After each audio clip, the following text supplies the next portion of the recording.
دا و زموږ سره د مومند لویې جرګې مشران موجود دي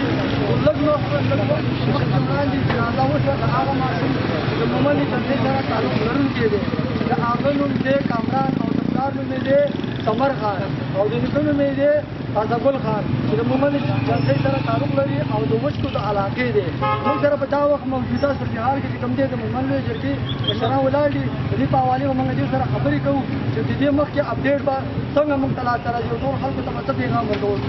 السلام علیکم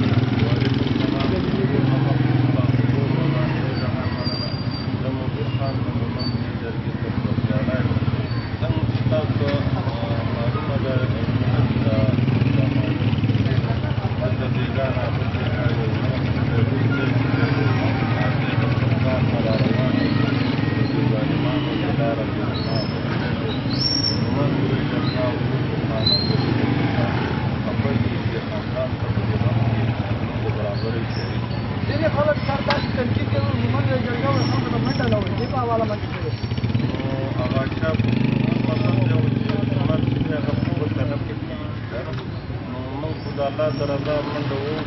مومند لویه جرګه ماشاءالله یو برانډ دی مومند لویه جرګه باندې خلک وسواس کوي نو دا د مومند لویې جرګې مرګونو دا سخت کار چې دی هغه په یو او آینده مې انشاءالله تعالی قریب به دا جاري کېږي دا قانون جاري دا څوم در واقعیت دی چې پښتنو سره دا ظلمونه کېږي نو دا مثلا یو شاعر ویلي چې دا زموږ قسمت دی منزل کو دا په خالق حفاظت کې پاتې شوې ده یعنې انشاءالله تعالی د مومند لویې جرګې په شکل کې د پښتانه نه کم بچي هغه اوس را بیدار شوي دي د خپل حق تپوس کولی ایا دا مجرم به ګرفتار شي نو الله په کور کې پوره امید دی چې یعنې تاسو به ډېر ژر دا واورئ چې قانون موږ سره یو بل مشر ولاړ دی سره به خبرې کوو سره د دې ماشوم دغه په حواله باندې تاسو څه څنګه غواړئ نو موږ دا وایو چې فوري طور باندې دې خاطرات ګرفتار او ګرفتار نه شو موږ وروڼو سره راځو موږ ته بله څه نه شته موږ ته دغه وزیر اعلی پنجاب نه تاسو څه امید